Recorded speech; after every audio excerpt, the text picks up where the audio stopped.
How can we hide distracting items in Safari on our iPhone that's running iOS 18?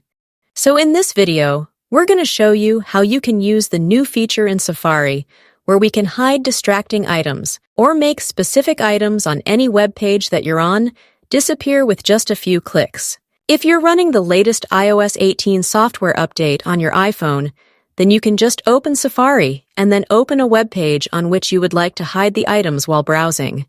I've opened Apple's official website for the purpose of this video, and let's hide a couple of things from here. I'm going to scroll a little bit down on this web page, and let's say I want to hide this portion of the text right here.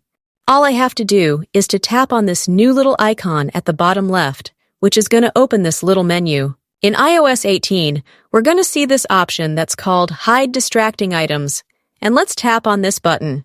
It will then tell us to select an item from the web page which we want to hide, so I'm going to tap on the text right here, and then hide.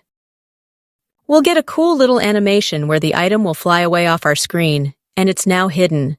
You can do this with other items such as distracting pop-ups, parts of a website which you don't need, and other things. This feature will not hide the items permanently from the web page, so if you try and block an ad, it will work for a certain period of time, but it will not remove the ad completely from the web page, especially if the ad updates frequently.